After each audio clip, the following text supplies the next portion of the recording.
Good morning, this is Phil, Fire Wrench Garage.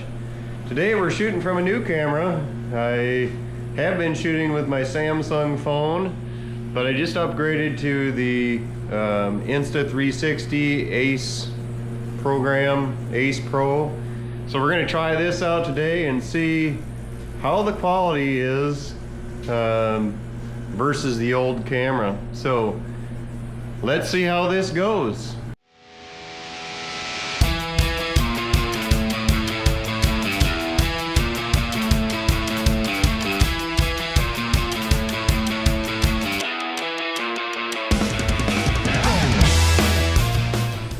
So I mentioned in a short, or the last video that I did, that I was installing a Chamberlin wall mount garage door. And I put up the first one, and man, is this thing amazing. It's so amazing that I decided to get another one for my other garage door. I just put up this chain drive one last year, but as you can see, the chain is hanging, and once I put the sheetrock in this shop, now it's starting to get into the sheetrock and tear that all apart. So today's project is to replace this new garage door opener that I bought a year ago with the side mount. And as you can see up there, there's not a lot of space like I had on the other side. But man, it's so much cleaner. You can actually get lights in, and when you're jacking out cars and stuff, you don't have to worry about it hitting. But this takes about 9¼ inches of space. So if you have anything less than that, it wouldn't fit. So if we go over here, this is where the new one is. And you can kind of see up there, there's not a lot of space, so that right hand one I probably will have to cut down a little bit to get it in there.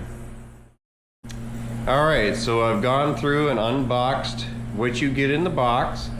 So the first thing is, of course, the power unit. And it's kind of tall. You get a light. This is an LED light, and it is motion censored, so whenever you go into your garage or walk by the sensor, the light does turn on.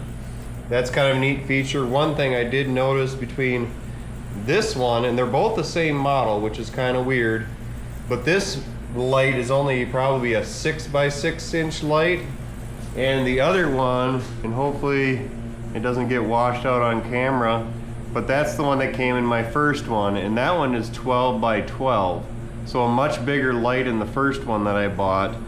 The model on this one is the RJ0101. So they're exactly the same ones, they're the same as the first one that I got. Of course, you get your garage door opener for the inside of the garage. You get your portable one. Clips for the sensors on the door.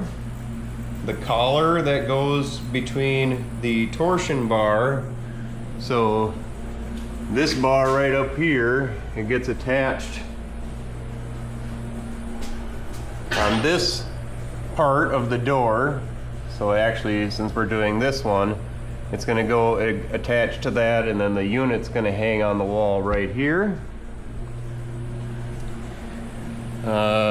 You get your safety cord, your bag of screws and bolts that are necessary. This piece is the bracket that goes on the unit here to attach it to the wall. One thing I like about the Chamberlin one, it has a lock that gets attached to the rail, and I'll show you that over on the one that I've installed already. It's this box right here, and what that does is when you get the door fully closed, it engages that lock so nobody can get into your garage.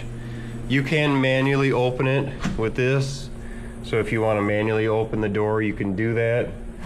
But that automatically opens when you open the door. It does have battery backup, so it comes with the battery. That's the battery there, and that goes in so that you open the cover. There's a cover here that you open up and you insert that battery in there, and we'll get into that a little bit more later. And then it comes with the sensors for the door if you don't have them already. Since my garage door opener that I put in last year, it's brand new, so I'm not going to be replacing the sensors. I'm going to use the ones that came with the old garage door, and then if I sell that other one, I'll just give the people those. And then it does come with a set of instructions, but my opinion on the instructions, they are not that great.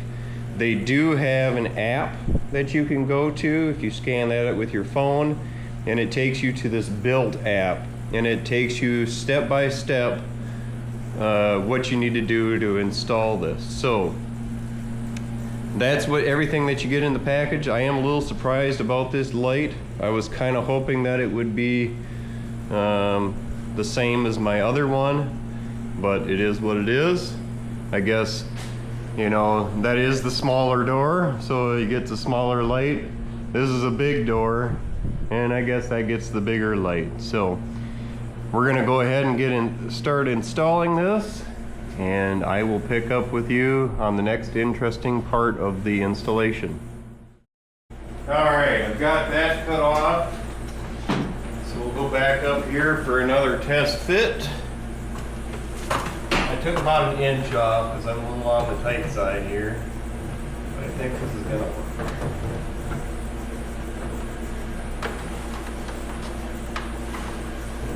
Yeah, that's gonna work perfect.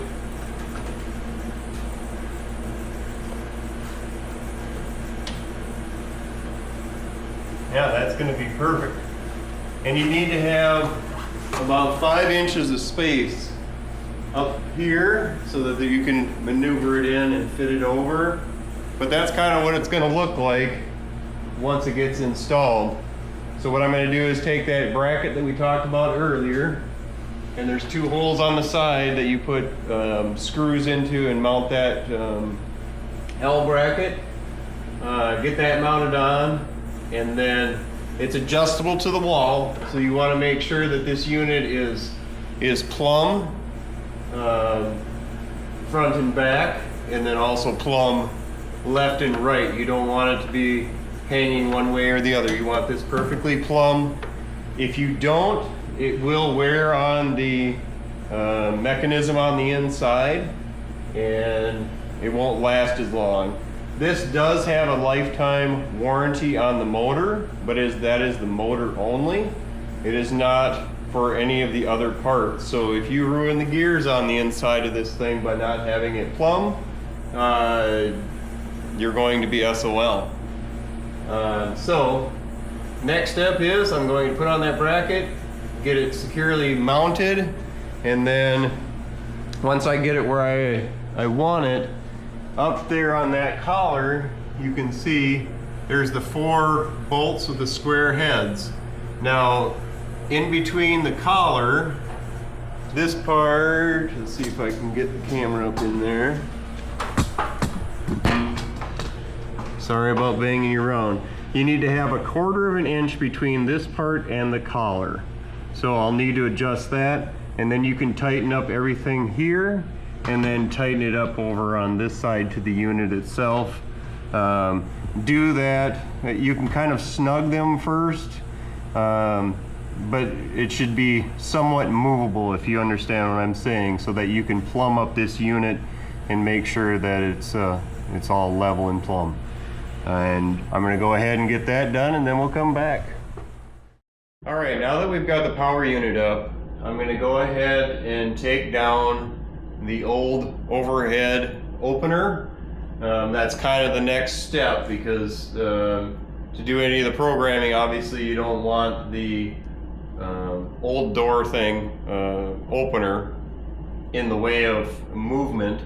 So I'm gonna go ahead and take that down, and then I can start running the wires for the sensors, get the new opener installed. I could use the old one, but it doesn't have the sensor in it, so when you walk by it, the light turns on, and I want that. So whoever buys this old opener, which is only a year old, will get that opener that goes with it. All right, now that I've got my old garage door opener down, they send you this little template. It's sticky backed, obviously, for the lock that goes on the door. So I have an existing hole here and then a bigger hole here that the lock mechanism can go through. So I lined up this top hole with that, and then I drilled a new hole down here at the bottom. Something that's important with this is when you put your 2 screws in from this side, they do not interfere with the roller, but the garage door has to be up, otherwise you won't get your screws in there square. I ran into that on my other door, and I saw it was going to start cross threading, so I stopped, opened up the door, and then I was able to get the screws in right and tighten down. So I got my hole drilled. I'm gonna open up the door. It's Minnesota and it's freaking cold today. I don't know, about 15, 20 degrees. And you can hear in the background, the old furnace is running. Hopefully it doesn't annoy too many people, because yeah, I know it annoys me when I watch some videos sometimes and their heater's running, especially if it's really loud. So I apologize in advance for that. I think that should be good and out of our way. I'm gonna get our lock and our 2 screws. And these take number 1 Phillips. Do not use a number 2 Phillips, otherwise you are going to have some issues. Just gonna tell you that now. So we'll go ahead and open up this door. And here's the lock. And let's see. Well, why is it going to be upside down? Well, I guess it is what it is. I gotta have it on this side of the door.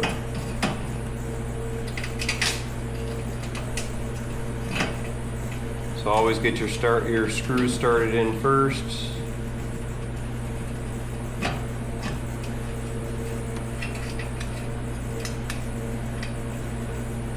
So that way you know for sure that it's not going to cross thread. Alright, I got that burr off. Get our screws started. You don't want to cross thread these guys. If you do, it makes for a bad day. And I'm not left-handed, so this kind of sucks, but that's fine.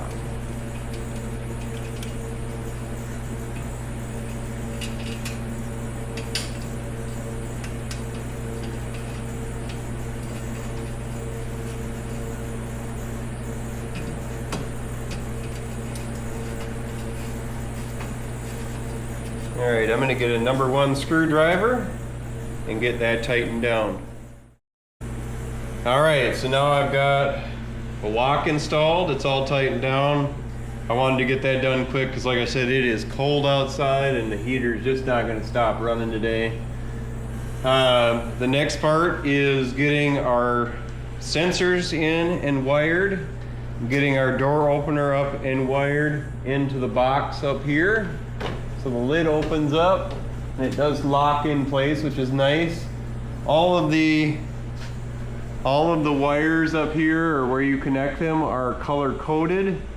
That lock that we just installed down here plugs in. Up here on the side you can see those tabs. There's a red, a white, a black, and then green. And all of the wires that they send you for this stuff is color coded, so you can't mess it up. The sensors get twisted together and they go into their spot, and then the garage door opener, obviously that's just a single wire, not two wires, because it's not two sensors. That gets plugged in. Once that's plugged in, then it's time for programming. So I'm going to get everything wired in, and then I'll show you what that looks like once I'm done with that. All right, we have our switch installed, our lock installed. Of course, I reused the sensors for the bottom of the garage door, but just maybe a couple helpful hints just in case you don't want to follow the build app or whatever. So the lock mechanism gets put in the top terminal that you can see here on the side. Your garage sensors, mine are black, so obviously they get paired together, the two, and go into the black. And then the other two white wires from the sensors go right next to it on the white. Now your opener switch right below the unit here gets installed on this side. In the package it has a red wire and a white wire. I reused a little bit of the wire that I had from my other door, so it's black and white. So the black stripe I put here, or red stripe, and then you put your white right next to that. At this point, you have pretty much everything installed with the opener. The next part is programming it. Before even plugging in the unit, make sure that you download the MyQ app on your phone. That's how you get the system activated, and it really doesn't work without it. So just a hint there. I still have to run my plug-in for the unit, and then also get the light that it came with installed. So I'm going to go ahead and do that, and then we can go through the programming steps from my point of view. There's a ton of videos on how to do that out there, so hopefully I'm giving you some helpful stuff and not taking up too much of your time doing it. So I'm going to go ahead and get the unit powered in and the light up and powered up, and then we're going to go from there. Alright, everything is up and wired. I've got the light installed. I have to still put a cover on that. I had to do some janky stuff. My cousin Cody was gonna love that. I know he just started watching the channel. Gotta love a good extension cord, but you know what? It is what I'm doing for today. I'll put in a permanent one later. I got everything wired in. I've got it programmed, and the first step is getting your battery installed in here. I didn't show that on camera. Very self-explanatory. There's a red and a black. You plug it into the black and the red on the battery, slide it back in, put the cover back on. Real easy to do.